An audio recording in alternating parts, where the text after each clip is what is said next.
How do you see the relationship of Koreans and Koreans' families to their home? Koreans tend to have a more functional relation to their home, but they're going more towards the emotional relation. The Swedish furniture brand IKEA is known for its sleek and stylish furniture at affordable prices, a quality that has been very successful in Korea.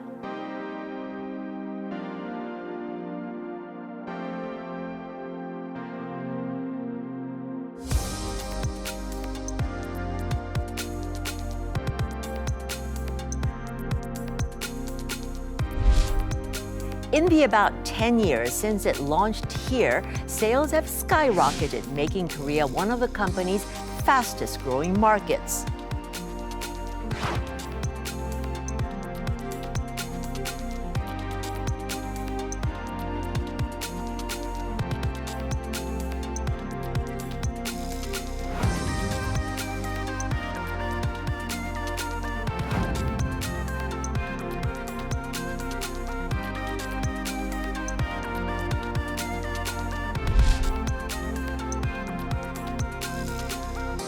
He tells us how the Swedish furnishing giant has been so successful and what that tells us about how Korean families live and care about the future.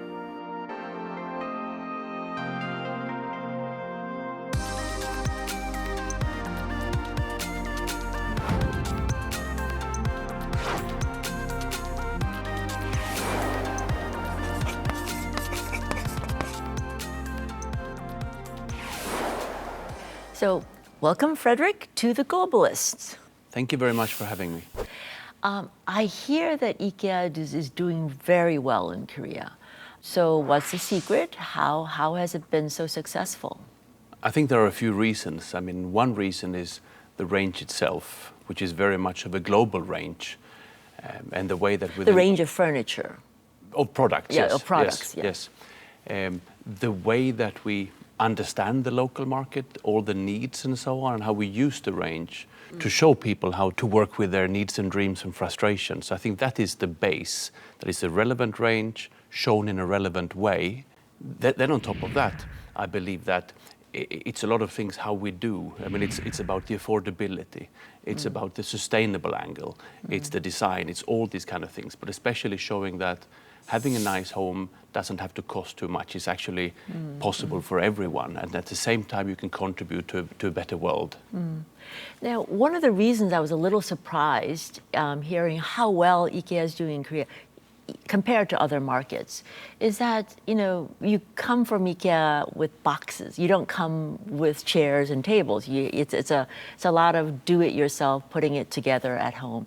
And for me, I've always thought of Koreans not very good at that or very reluctant to do that at home. But was I wrong? I mean, is that not the case? We were actually a bit surprised too.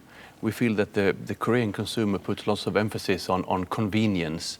So we thought that even more people would buy the additional services of getting things assembled or installed. But we have noticed that lots of Korean people really take pride in being part of the process by bringing home, as you say, the flat pack, and then actually being the ones assembling the furniture, putting them together at home. That gives this extra pride. So that has been very well received. Well, I'm surprised and pleased to hear that. But the other side, we were just talking about the fact is that Koreans investing in furniture or investing in how good their houses look is also a relatively new concept, is it not? In Korea, I guess in other countries it would be different, but compared to other countries, Koreans have less of that. Is that what you've noticed? Yes, I agree with that. I think we saw a big change during COVID actually here, where the home went from being just a few things to becoming a lot of things, where people see the opportunities with the home. It can be everything from a place where you sleep and eat, but also where you entertain, where you have your cafe, where you have your library, where you work, you study, you have your movie nights, everything.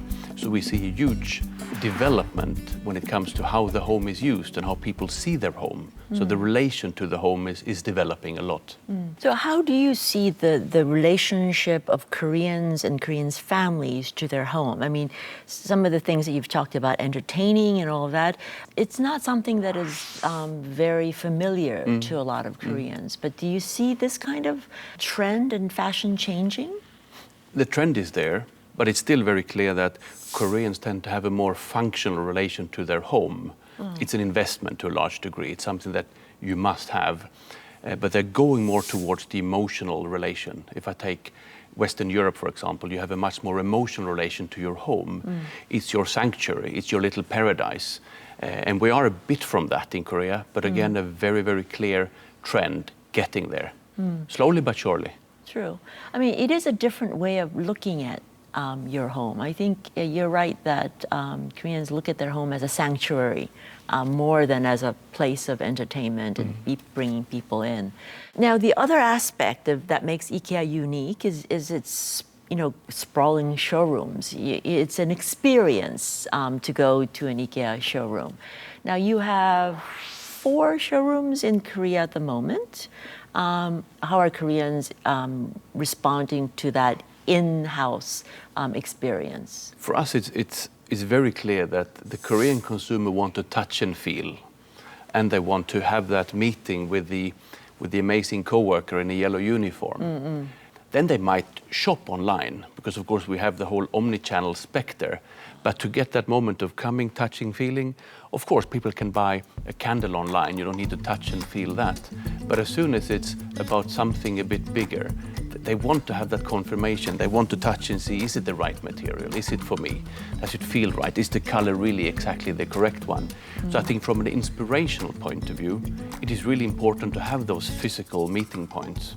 And then where the consumer chooses to buy, that is totally up to them. They're very welcome, certainly, to shop when they are in the store or to make an order in the store.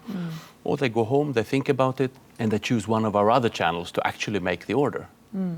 And the other beauty of it is that if you go to an IKEA showroom, you actually get to see it in a natural, very stylish environment. So you get an idea of the kitchen, you get an idea of the bedroom, you get different options for things.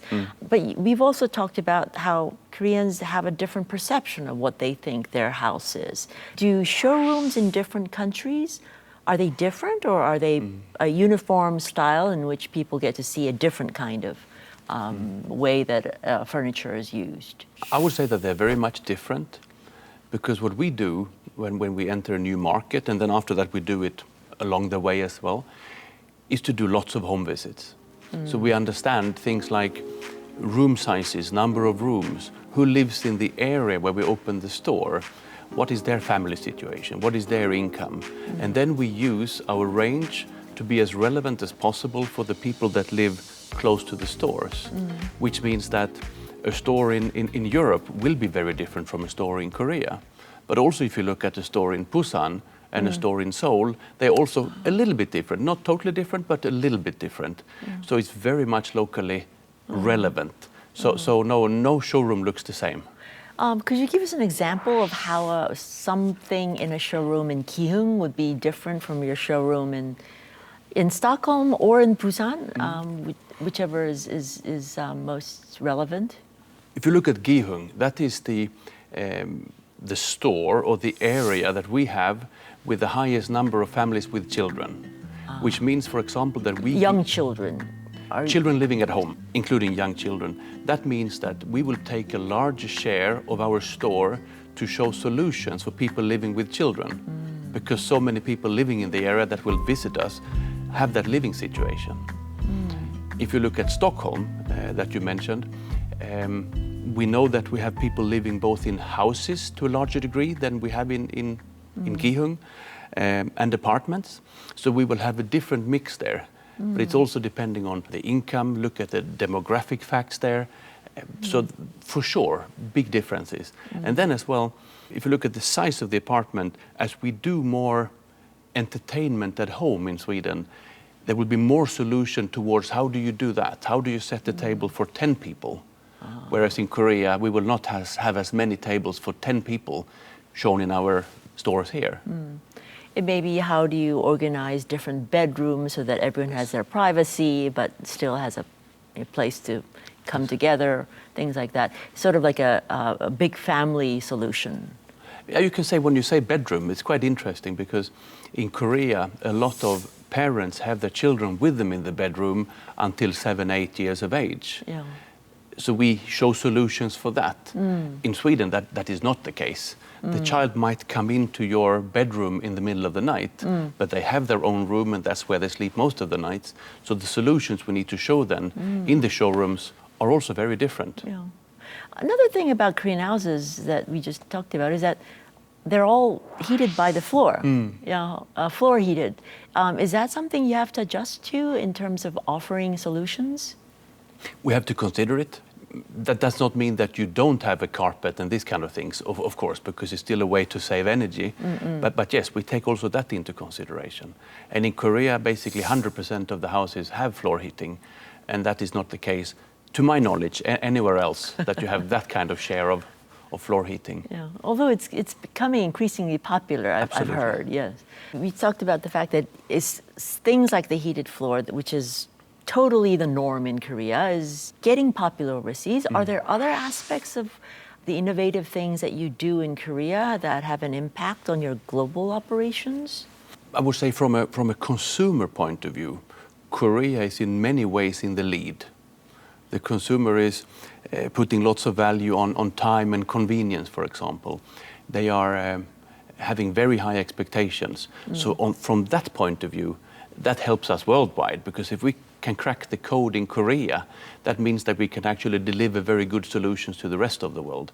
As an example, when it comes to the range itself, it's harder to see. I mean, I can see, for example, that metal furniture, they are extremely popular in Korea. But that does not mean that they will become extremely popular in other countries. We have the same range, we offer them also in other countries, but Koreans to a larger degree like metal furniture. Bamboo is another material that is extremely loved in Korea. But I don't see that necessarily having an impact on other markets. For us, it's more to understand how can we then inspire people even further when they have told us that they love bamboo and metal. That's quite a challenge. Yes. Bamboo and metal, yes. I'm gonna have to go visit IKEA to see how you've met this challenge.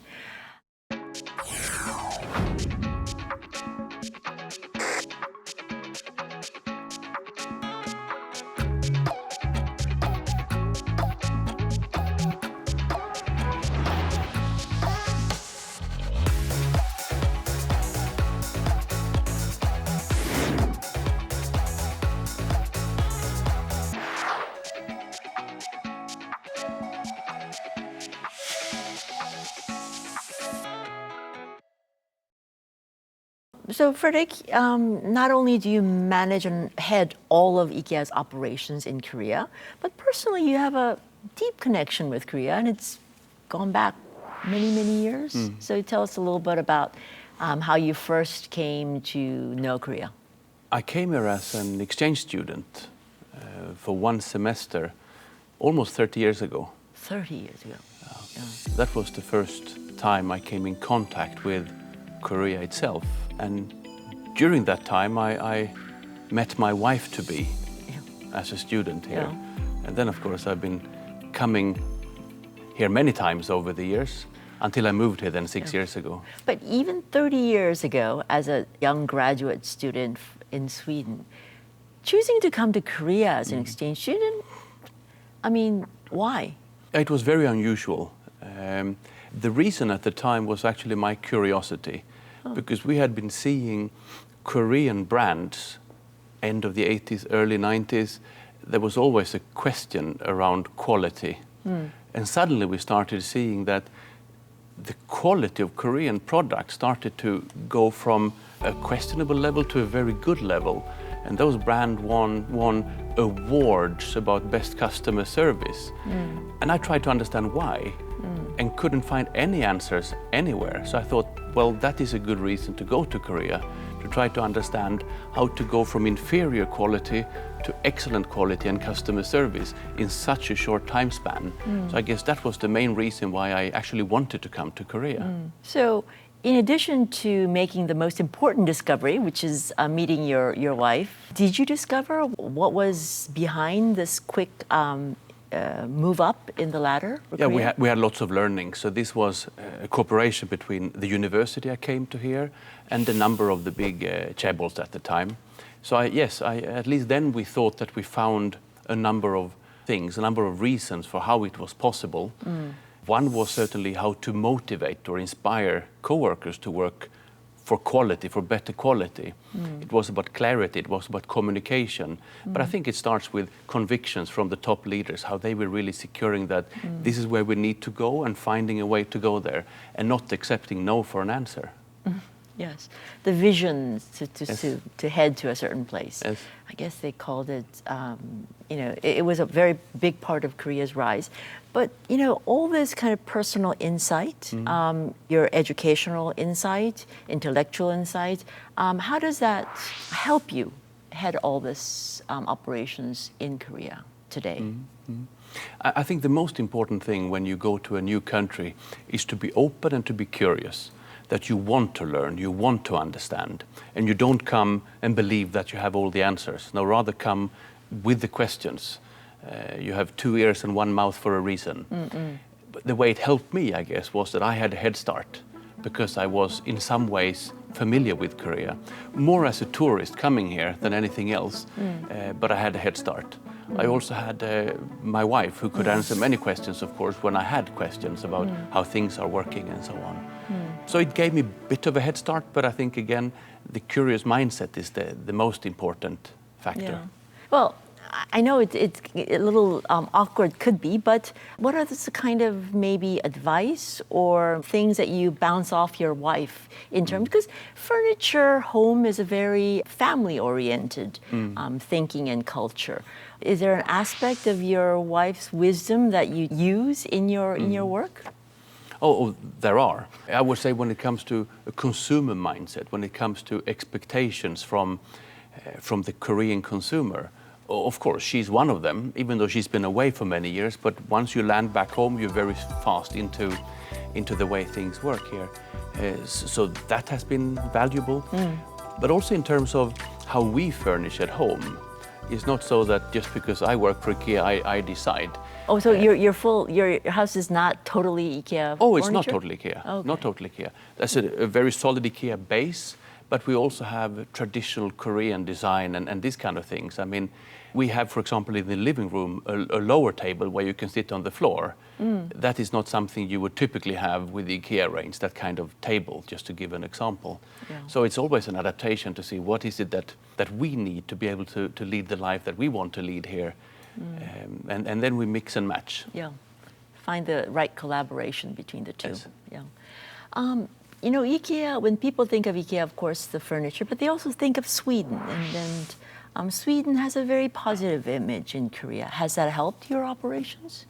I believe that is very important. We build a lot on the fact that we are a Swedish company and whatever Sweden stands for, from inclusion, from equality, quality, sustainability, honesty, down to earth. And these are our brand values, and it's also the Swedish values. So yes, I think it helps a lot to come from a country that is seen so positively in Korea. Yeah.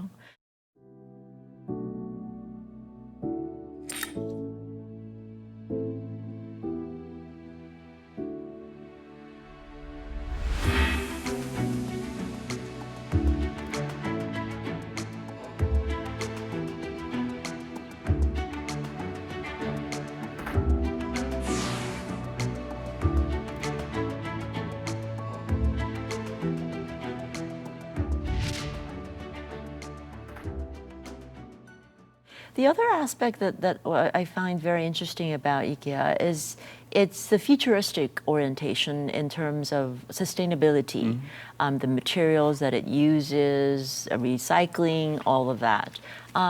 Is that something you find that Korean audiences and Korean consumers are very receptive to, or do you have to do a lot of convincing? How is that received? I would say a number of years ago when we spoke about sustainability, we felt quite alone. Doesn't mean we were alone, but we felt alone. And if you want to go fast, you go alone. If you want to go far, you go together. Yep. And we felt there were not too many others who wanted to go together with us when it comes to organizations and companies and so on. Today is very different. Today, everybody's talking about sustainability and hopefully taking actions as well. But if you look at the consumer on the other end, a number of years ago, maybe people didn't see it as sustainability. But based on how we priced the range and how we inspired people about the range, we can see that the people and planet positive heroes that we have in our range, they have been extremely popular for a number of years now. So that is a share of the range where we say that here we are extremely proud, they are sustainable heroes basically, where Korea has the second highest share in the world of sold products. And this is where the consumer is then either saving money, could be an LED bulb, or saving their own health, for example, with the plant ball, or helping to save the world. And by pricing this in a very interesting way so that people don't feel that it costs money to live in a sustainable way and inspiring them, that has worked. So the consumer is certainly embracing sustainability. So it's a way to show Koreans, I guess, the fact that living sustainable does not necessarily mean have to live expensively? Or is it something Absolutely. that they can adopt and live like that every day? I mean, it's something very affordable. I would say so. For me, it's to a large degree a myth that it costs more money to live sustainably. Really? I do not see that. And also the numbers that we are showing here, how the Korean consumer is embracing the hero range from a sustainability point of view, shows that it doesn't cost more. You save money, you save your health, you might even save the planet or parts of that. So for me, you can live very sustainably and save money at the same time. You see, Koreans are very accepting of this, and I mean, more than accepting, they find this very popular.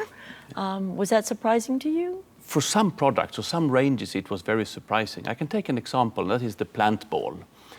For me, coming here as a foreigner, I see Korea as an incredible meat-eating country. And I love meat, so that fits extremely well. So when we a few years ago launched the plant ball, so it's a meatball in a way, but made from plant. So it's a plant-based Swedish meatball. You can call it that, exactly. With the climate impact, 96% less than a meatball. And I thought, will that really be a hit in Korea? And then we saw from the very beginning that Korea was far number one in the world in terms of share of the total food range.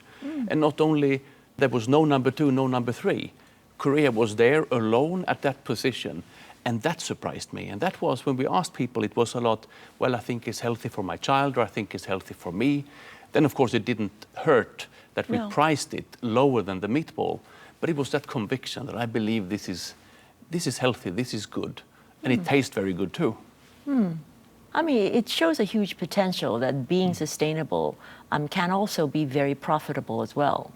So in the future, now IKEA is very good and has been very successful at these 4 outlets that you have.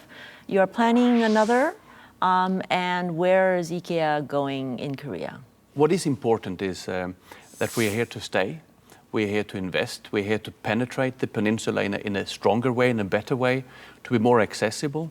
So even if we're already throughout the peninsula today, from an omni-channel point of view, it's also important to be there physically so that people can meet our coworkers, they can touch and feel the products. Right now we are building Gangdong, so that's in the middle of happening. It's your first in Seoul. It's the first store inside Seoul city limits, yes. But we're also, of course, looking into what is it we need to do in Daegu, in Daejeon, in Gwangju, without deciding that it's this format or that format, because we have a big range of different formats we can choose. And we need to understand what is it now. For example, do we see that more people now come to us to touch and feel, then they go home to order the products? If so, then we can have smaller warehouses in our stores, because then we can fulfill the needs from a central location. But if they go back to the behavior before COVID, where you come to IKEA and to a large degree you bring things with you home, and then of course we need to have bigger warehouses so they can bring things with them home the same day. And there we are in the middle of that. We are just a few months from completing that. And then we should be able to paint a picture and say, this is how we will physically penetrate Korea. So that little part of Sweden will always be here for I as think long so. as you can foresee. Yes. Okay, that's good to know. So on that note, I think it is time to say thank you for being on our show. And we hope to see you on the showcases of IKEA in many places around Korea. Thank you very much. And that's it for me. I will be back next week with another globalist who is putting Korea on the map. Sunji out.